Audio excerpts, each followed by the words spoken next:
AITA for filing for divorce and freezing my assets after my wife had surgery for her ex? My name is Victor. I am 41 years old. I was with Serena for 15 years, married to her for 12. From day one, there was an unshakable agreement between us. Never have children. It was not one of those ambiguous, maybe one-day conversations. We were both clear and emphatic.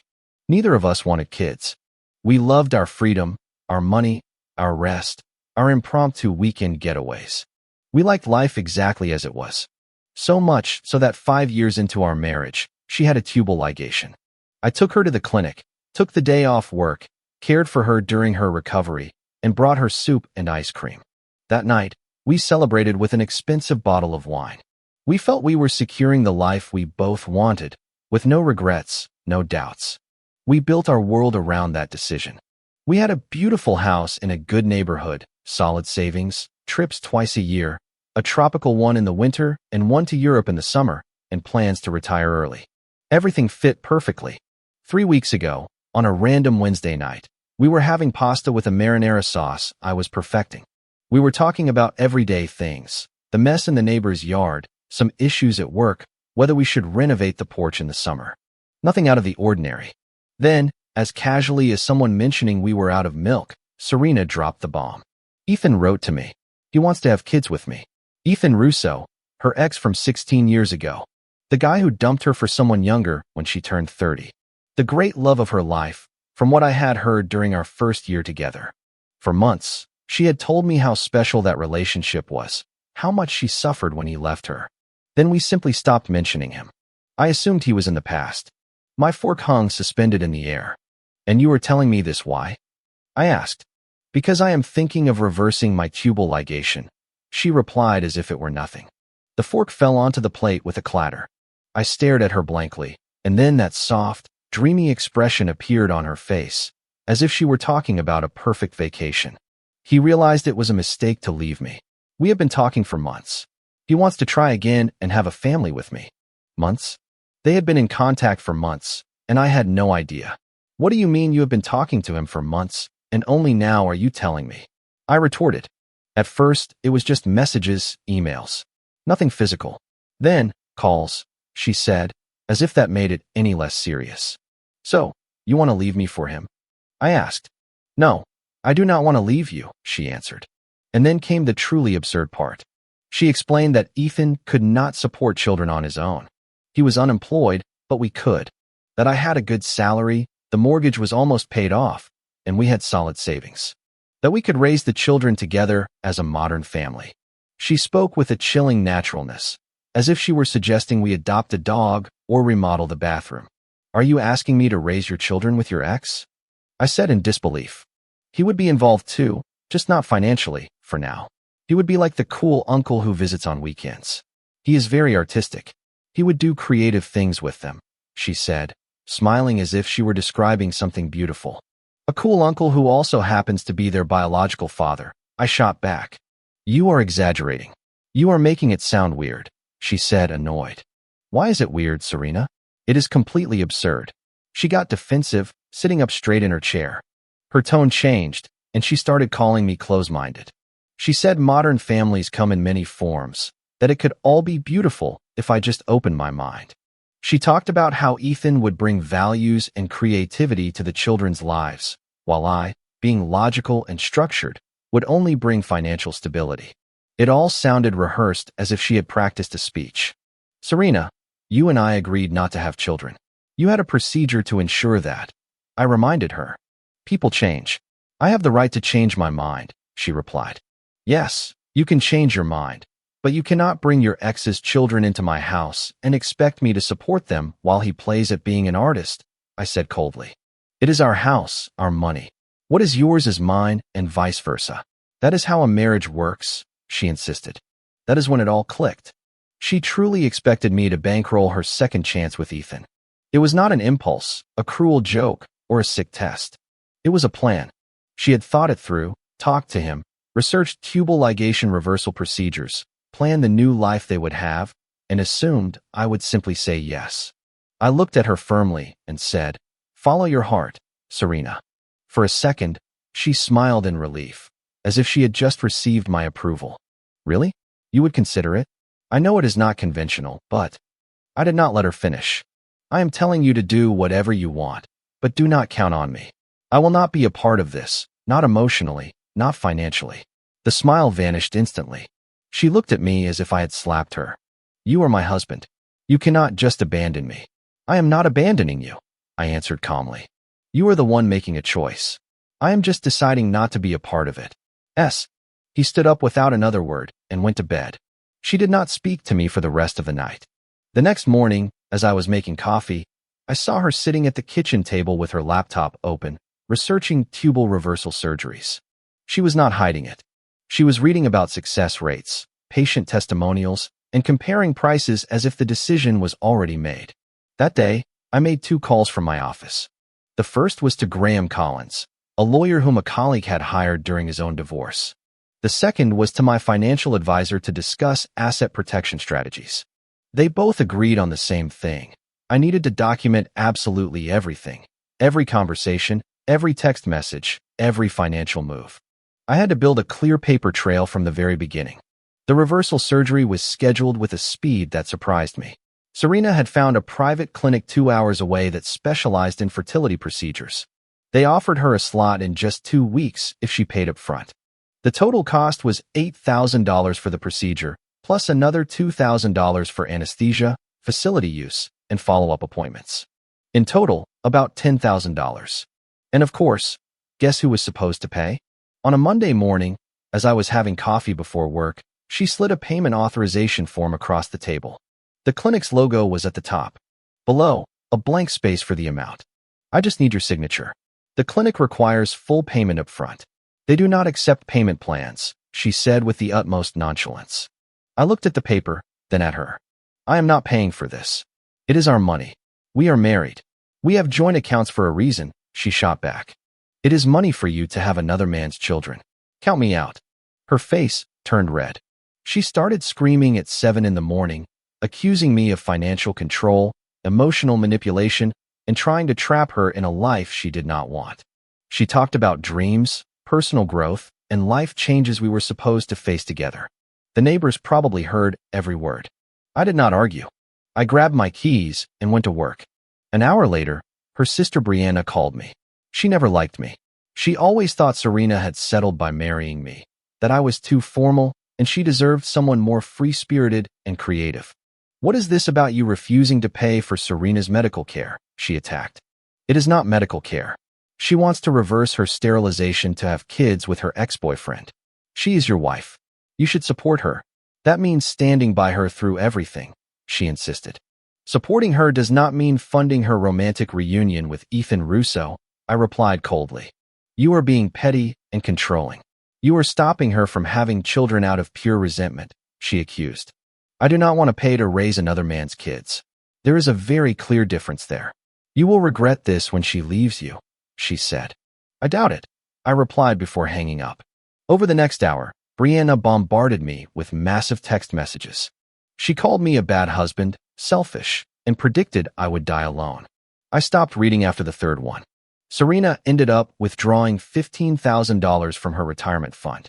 With penalties and taxes, the final hit was around $12,000.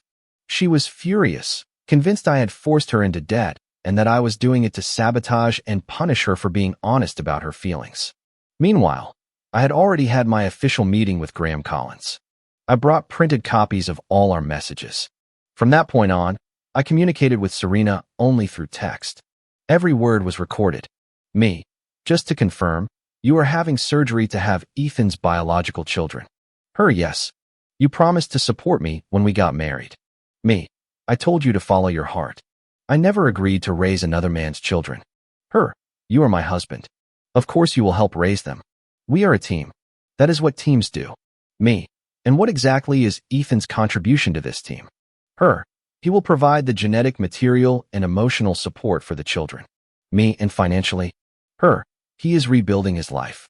He has had some bad luck with work. Do not be cruel. Me, so I pay for everything, and he just shows up as the cool dad? Her, you are oversimplifying things. Me, no. You are overcomplicating them. When Graham read these conversations, he leaned back in his chair and let out a dry laugh. These are perfect. Keep it up. Everything needs to be in writing, he told me. The surgery was scheduled for a Friday, 2 weeks later. The night before, she was packing her overnight bag while humming a cheerful tune, as if preparing for a vacation. Ethan is taking me tomorrow. He wants to be there to support me and then bring me home, she commented brightly. How thoughtful, I replied sarcastically. Do not be like that. This is a beautiful thing. I am creating life with someone I love. I am building something meaningful, she said without hesitation. You love him? I asked. I never stopped loving him. I just tried to move on. But you cannot fight a real connection. And what about us? I questioned. We have a good partnership, a stable life. That does not change. When they are born, you will love them. Babies change everything. You will get attached to them. You will see. In her mind, I would somehow accept raising another man's children without resistance. She thought that once I saw them, everything would magically resolve itself because babies are adorable. On Friday morning, I worked from home. I told my boss I had important personal matters to attend to. He did not ask questions. At 9 in the morning, I received a text from Serena. I am checked in. Wish me luck. I did not reply. At 9:15, I executed the plan Graham Collins, and I had carefully prepared. I filed the initial divorce petition. All the documents were ready. They just needed my signature and the filing fee. Everything was sent electronically. I called the bank to freeze our joint accounts, which is a completely legal procedure during a divorce process. I redirected my direct deposit to a new individual account I had opened days earlier. I canceled the shared credit cards where I was the primary account holder. Then I called my life insurance company and changed the beneficiary. It would no longer be Serena, but my brother. By 10 in the morning, it was all done. Documents filed, assets protected, new accounts functioning. At 11:30 in the morning, my phone rang. Unknown number. I let it go to voicemail. The first message was from Danielle Flores, the lawyer representing Serena. Her tone was urgent, asking me to call her back immediately about an important legal matter. I ignored the first call, but she was persistent. She called again at noon, then at 12:30, and again at 1 in the afternoon. Finally, at 1:15, I answered. Mr. Black, this is Danielle Flores, Serena Black's attorney. What the hell did you just do? I filed for divorce, I replied calmly. She just got out of surgery, and you froze her accounts while she is in the hospital, she scolded.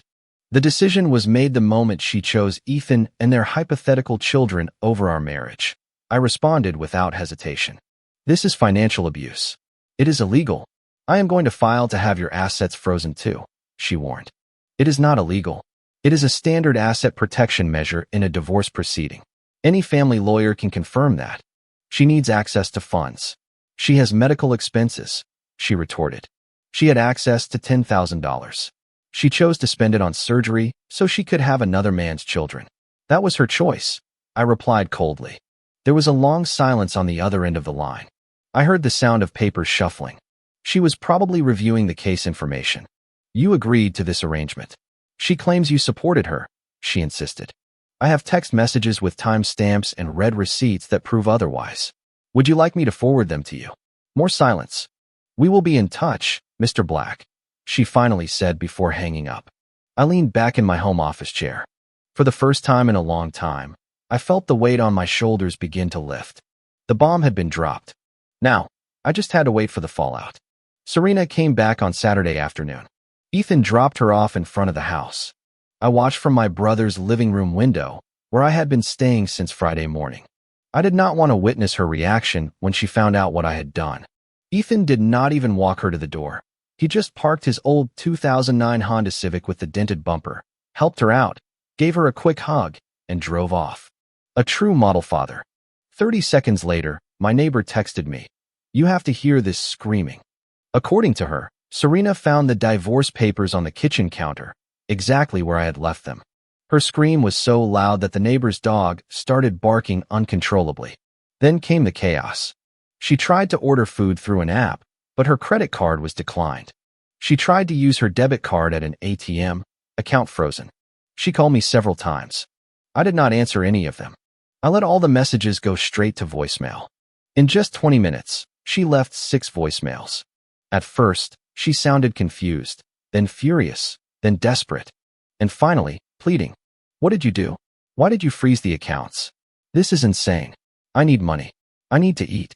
I just had surgery. You cannot do this to me. I am calling my lawyer. You are going to regret this. Please, pick up. We can talk. I will explain everything. Just call me back. I hate you. You are a controlling psychopath.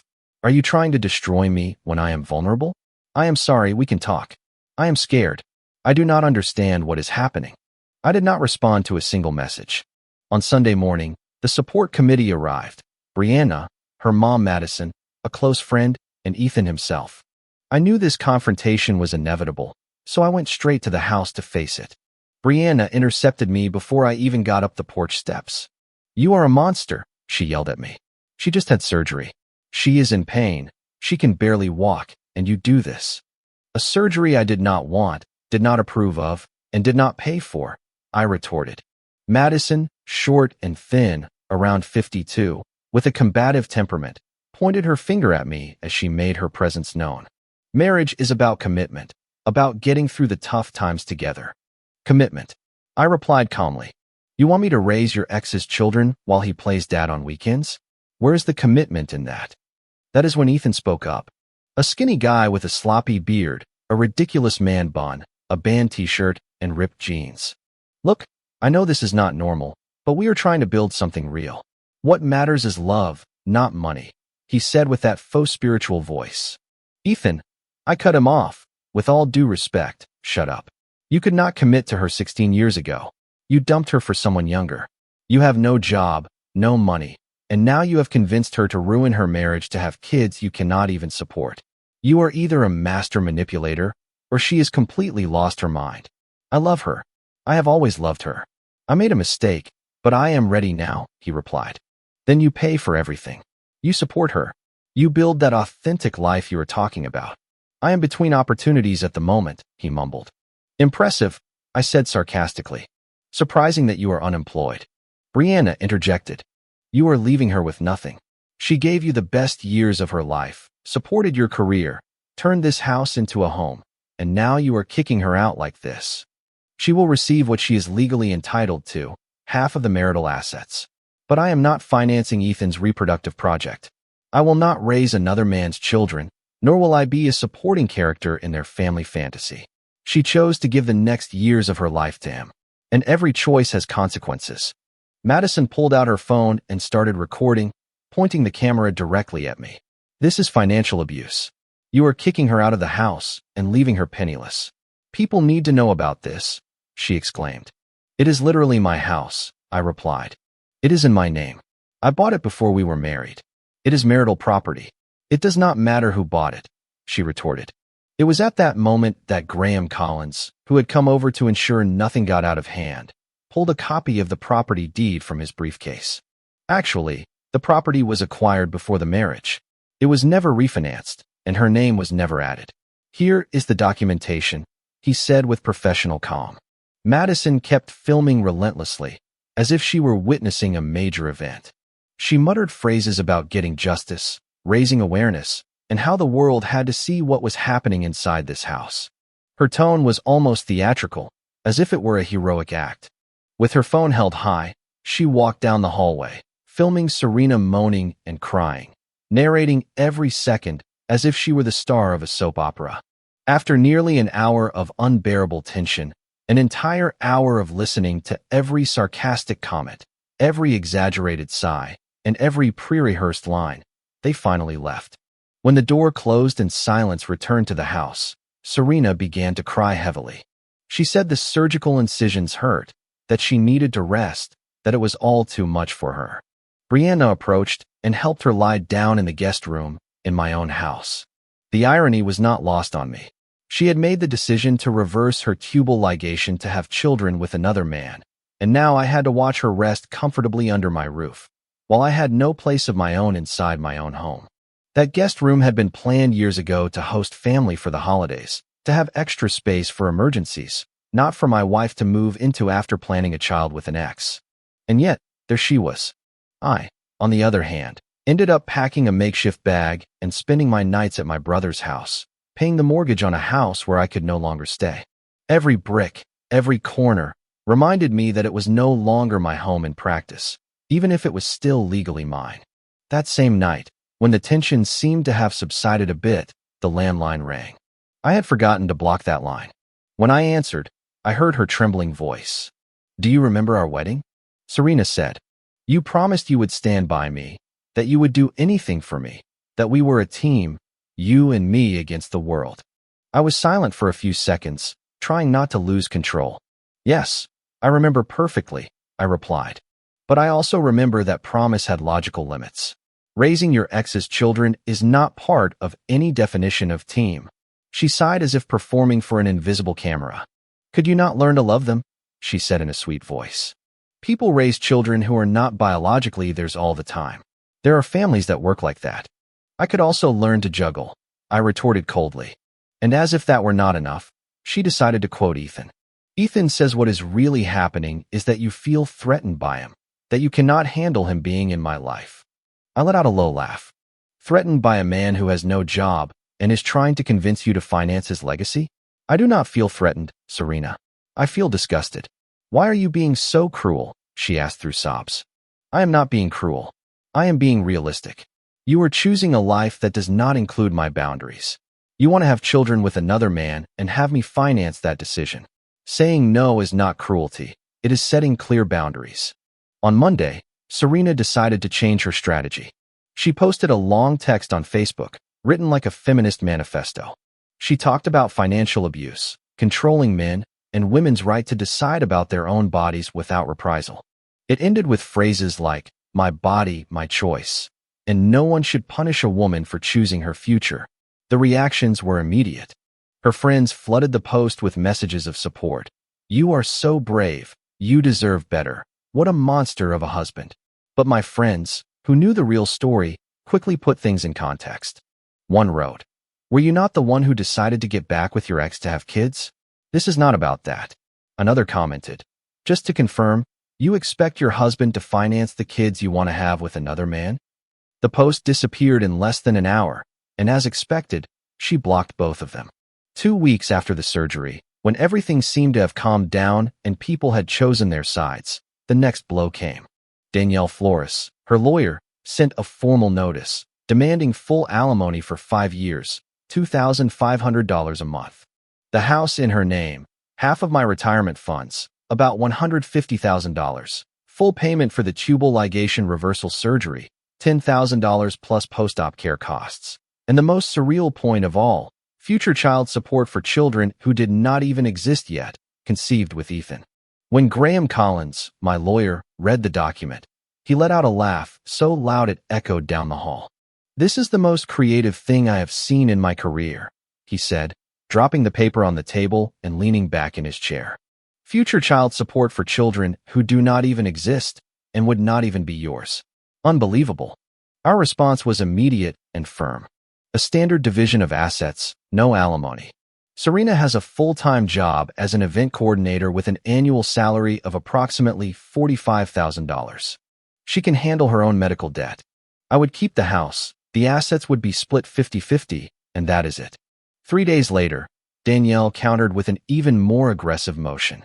They accused me of financial manipulation and reproductive coercion, claiming I had pressured Serena into getting the tubal ligation years ago and was now punishing her for exercising her reproductive freedom. Graham looked at me, serious but with a glint of amusement in his eye at the absurdity of the accusation. Reproductive coercion? When she is having surgery to have kids with another man. They will not be able to sustain that narrative. You have the documentation, the messages, the prior agreements. Keep everything in writing. Do not leave anything up in the air. The mediation was scheduled for a Thursday at 2 in the afternoon. The conference room at Graham's office was cold and minimalist. A long dark wood table, a pitcher of water perfectly centered, a box of tissues, and a silence that felt like an omen. Serena arrived accompanied by Ethan Russo, which surprised Graham. "Why is Mr. Russo here?" he asked in a sharp tone. "I came to give her emotional support," Ethan replied, sitting down as if he were part of the legal process. "This is a mediation, not a therapy session," Graham retorted, not hiding his annoyance. "He is my partner now," Serena said, intertwining her hand with Ethan's and sitting beside him, as if they were putting on a show. "Since when?" I asked, feeling my blood boil. "Since you abandoned me," she replied with calculated coldness. Danielle intervened as if she had rehearsed every line. "My client was forced to seek support elsewhere when Mr. Black withdrew all financial and emotional support following her medical procedure. I withdrew my support for financing someone else's family project," I shot back. "It is not the same thing." The discussion went in circles for nearly 2 hours. Serena insisted she needed the house for the babies to come, for stability, for the space, for the yard, as if I were obligated to be the foundation of a home where another man would live, raising children who were not mine. Finally, Henry, the mediator, an older man with a weary look in his eyes, decided to get straight to the point. "Mrs. Black, what babies are we talking about exactly?" "2 children I plan to have with Mr. Russo," she replied without a hint of shame. "So, you are asking your husband to finance these future children who do not even exist?" "They are innocent children," Serena answered dramatically. "They deserve support, regardless of biology." "Children who do not yet exist," Henry insisted. "They will exist.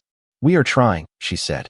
Ethan, all enthusiasm, added, "Yes, we are very committed to it." Henry turned his gaze to Ethan. "Then perhaps it is you, Mr. Russo, who should provide this financial support." Ethan shifted uncomfortably in his chair.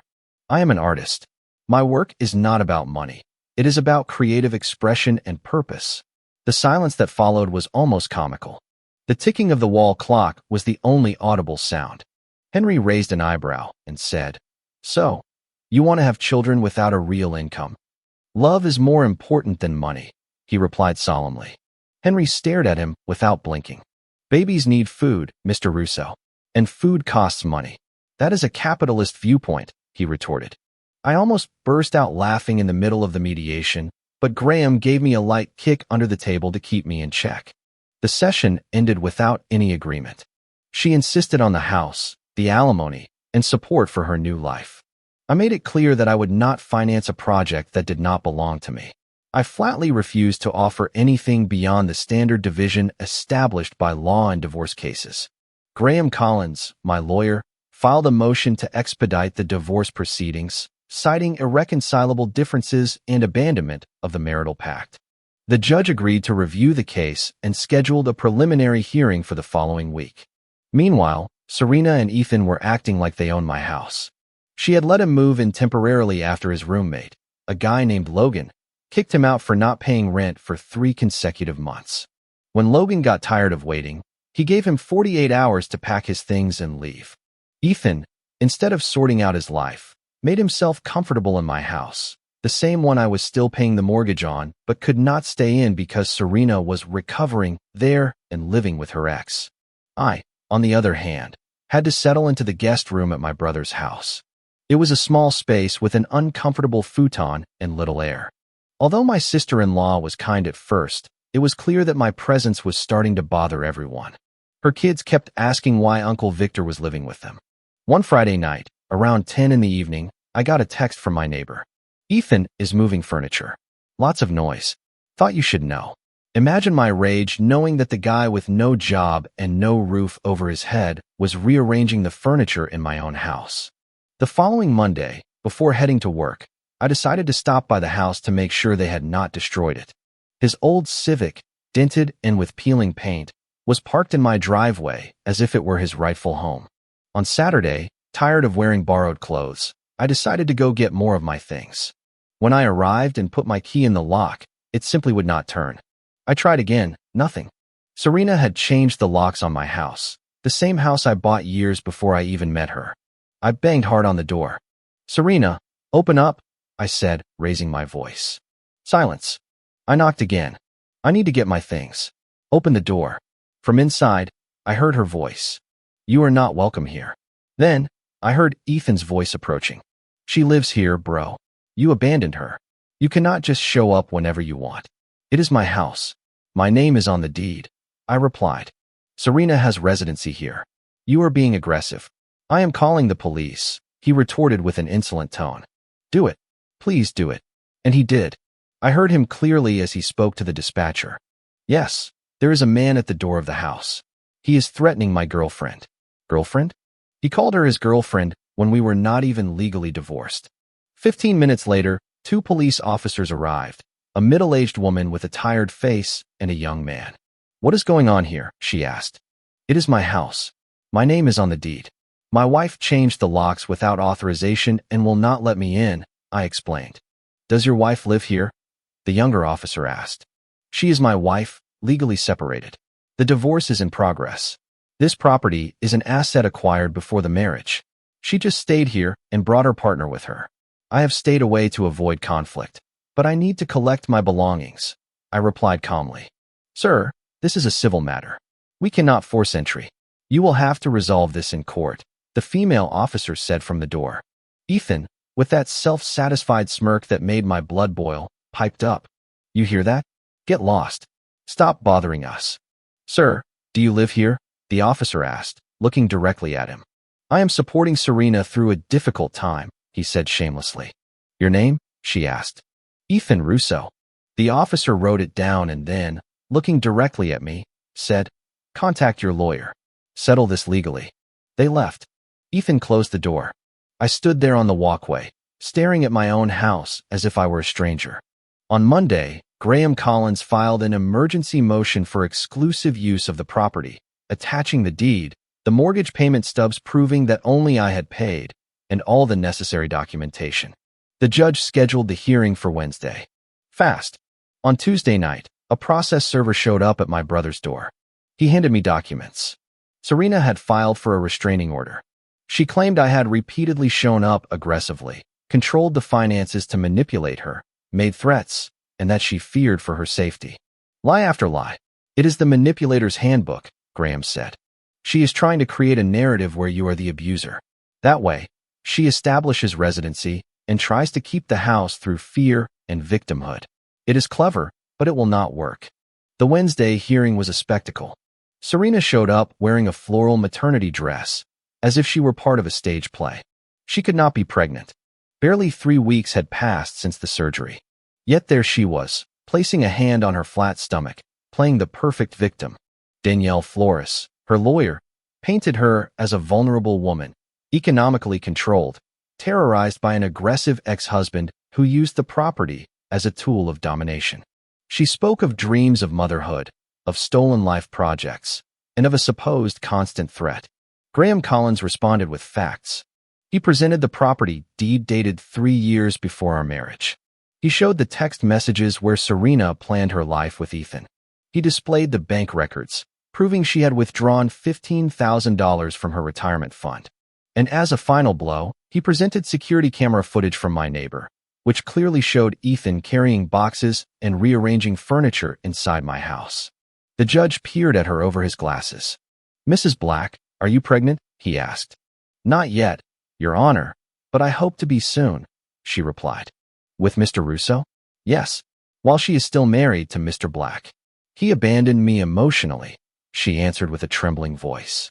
The judge looked over the documents for several minutes that felt like an eternity. Finally, he spoke. Restraining order denied. There is no evidence of a credible threat. Mr. Black is granted exclusive use of the residence. Mrs. Black and Mr. Russo have 48 hours to vacate the property. Serena lost control. She screamed in the middle of the courtroom. This is discrimination. I have rights. I am a woman trying to start a family, and you are taking away my home. The judge, unfazed, simply said, You have the right to continue your relationship with Mr. Russo elsewhere. 48 hours. He banged the gavel. Court is adjourned. On Friday, moving day, I decided not to take any chances. I hired 2 off-duty police officers to ensure everything went smoothly. It cost me $300 for 4 hours, and I did not regret it for a second. At 8 in the morning sharp, Serena and Ethan arrived with a moving truck. Brianna also showed up to help. Madison was there with her arms crossed, as if she were supervising a major event. Even Ethan's mother appeared, a woman I did not know and had never even heard of. The first thing she did upon getting out of the car was to start yelling about the injustice of putting her son out on the street. He has nowhere to go, was the first sentence I heard that morning, delivered with drama and a tone that begged for pity. She repeated it over and over, like she was reading from a poorly rehearsed script.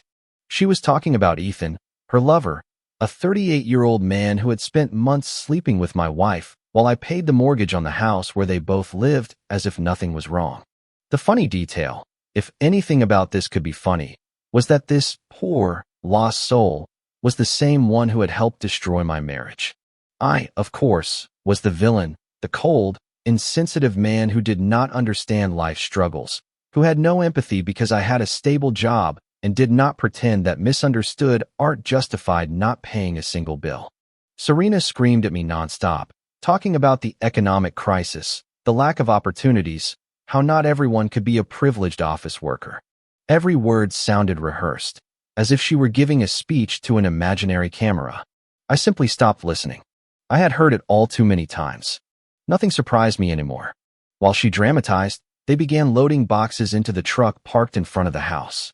What should have been a simple move of personal items turned into a theatrical performance for the neighbors.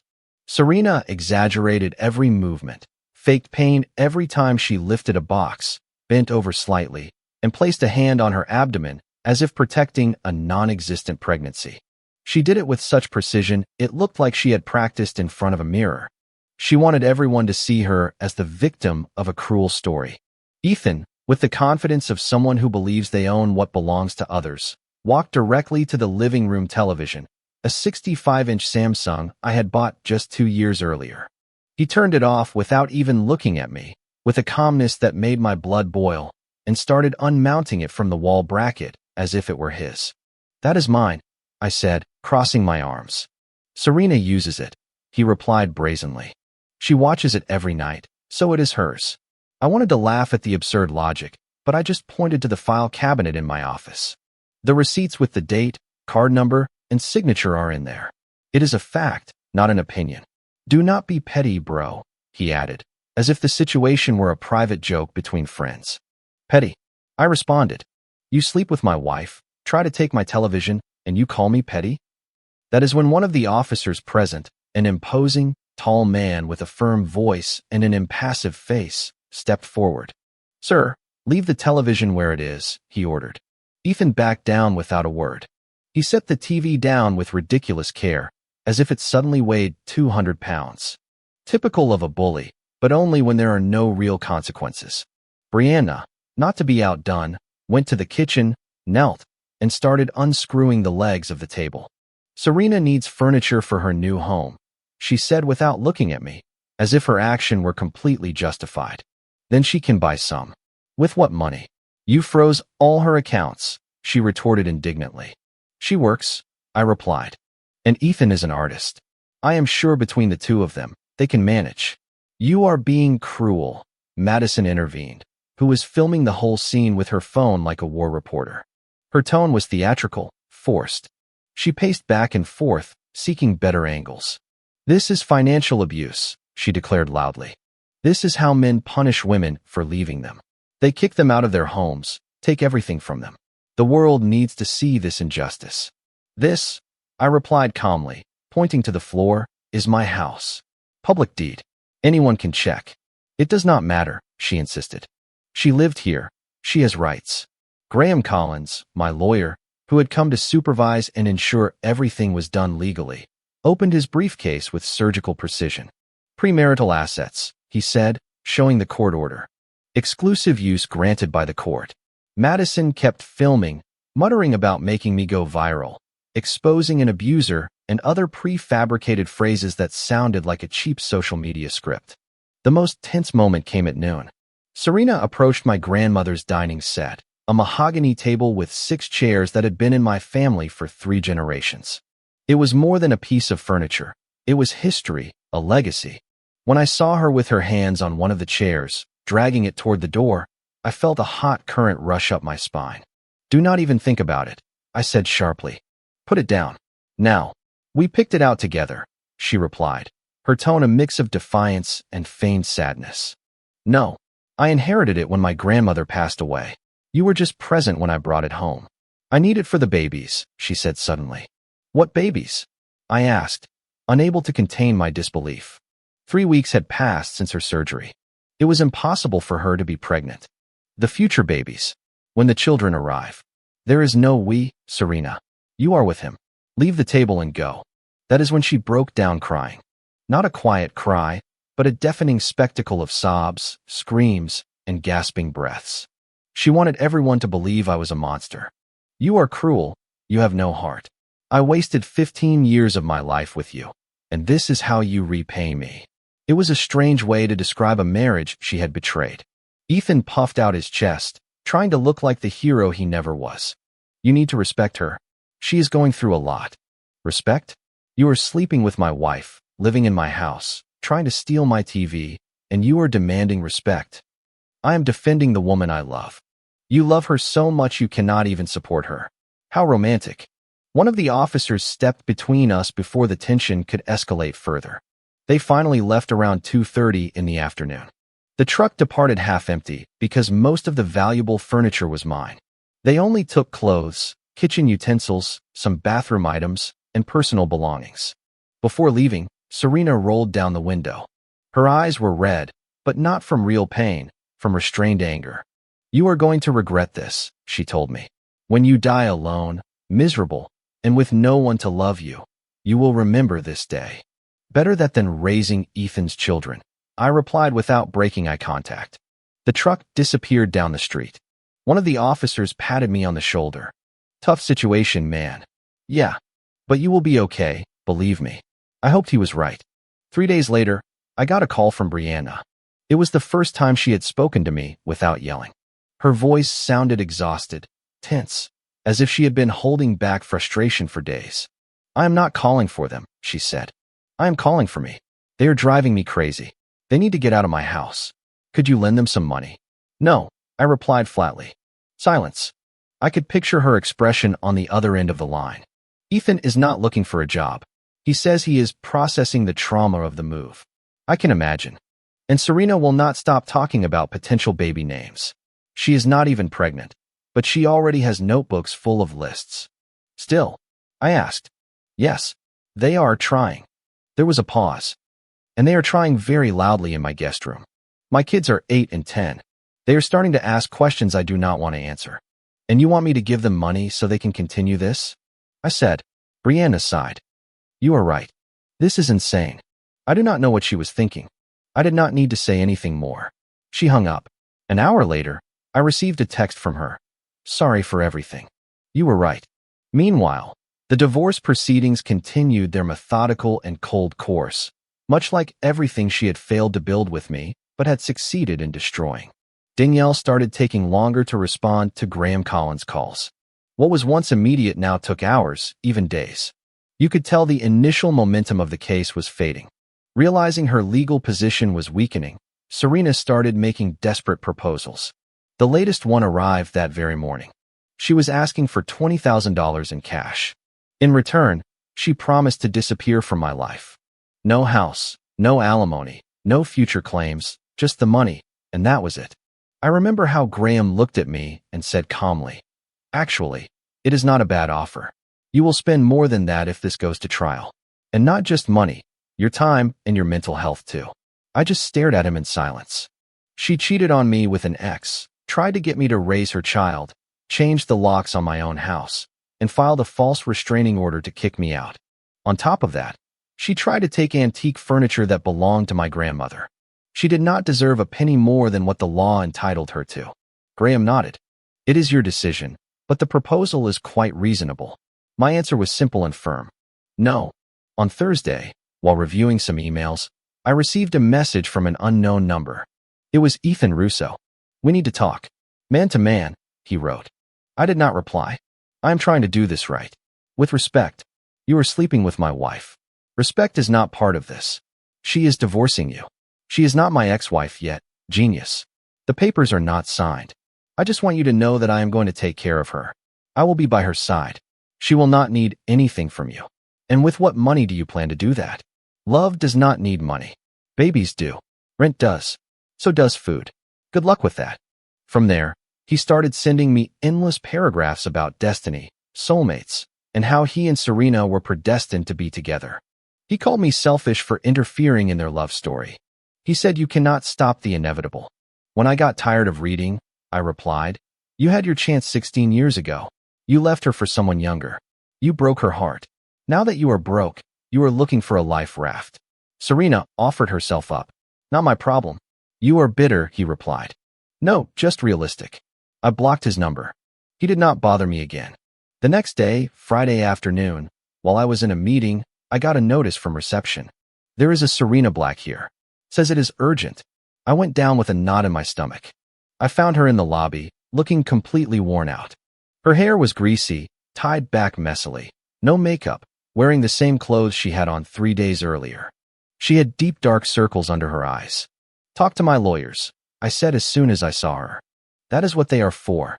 I am pregnant, she blurted out. A dry chill ran down my spine. So fast. It has only been 3 weeks since your surgery. The doctor said I could be very fertile right after the reversal. It can happen. Congratulations. Ethan must be thrilled. He is. But we need help. No. This baby is Ethan's responsibility. You too made this decision. Are you really going to let a child suffer just because you are angry with me? I am going to let Ethan fulfill his duty as a father. Maybe it is time he learns what that means. She started crying scandalously. Mascara running. Exaggerated sobs. The security guard did not know where to look. He was so uncomfortable. I made a mistake, she said through tears. I should have talked to you sooner. Been honest from the beginning. You should have been faithful to our marriage. We can fix things. You could be the father. You could legally adopt him, like he was our own son. The guard coughed to hide a laugh. Serena, leave. Go to Brianna's house or wherever you are staying now, but just go. This is not over. You will regret abandoning your family. It is not my family. It never was. It is yours and Ethan's. Good luck with that. I watched her walk to a rental car. Apparently, Ethan's old Honda Civic was not big enough to carry all her baggage. She sat behind the wheel for a few minutes, probably crying some more, and then drove off. I went back to my office, but could not concentrate for the rest of the day. The divorce decree arrived 2 months later. The negotiation was tedious, hearings, paperwork, rejected proposals. Finally, the judge ordered a standard 50-50 split of marital assets. The house was mine, acquired before the marriage, but I had to pay her $25,500 for the equity accumulated during the relationship. It was a price I gladly paid to be rid of her for good. In total, Serena walked away with about $78,300, her half of the savings, some minor investments, and nothing more. She did not get the house, she did not get alimony, and she did not get that family home she dreamed of. The pregnancy story was a sham. Brianna sent me a text 2 weeks after that scene in the lobby. She got her period. She was never pregnant, just desperate. And just like that, the illusion shattered. Ethan lasted exactly 34 days after the divorce became official. 34 days to realize there was no mansion, no steady cash flow, no comfortable life. Just Serena, with $78,300 that was quickly disappearing on security deposits, furniture, food, and rent. One morning, Serena woke up to find a note on the kitchen table. I need to find myself. This is not working. The energy is bad. I am sorry. Ethan was gone. He took the cash she had withdrawn to buy furniture for a supposed nursery for a baby that never existed. And that is how their great love story ended. Comment. Hey everyone. I know Victor's story is intense, but it carries a powerful lesson for all of us. It's about the profound importance of self-respect.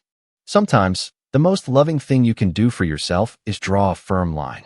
You simply cannot build a happy life on a foundation of broken promises and disrespect. Victor showed us that while walking away from something you've built is incredibly painful, staying in a situation that compromises your core values is far more damaging. True partnerships are built on mutual respect and shared dreams, not one-sided demands. His journey is a reminder that you are the architect of your own peace. Always be brave enough to protect that peace, even when it's the hardest thing to do. Your happiness is worth fighting for. If you liked it, don't forget to leave a comment and support the channel by subscribing. See you in the upcoming stories.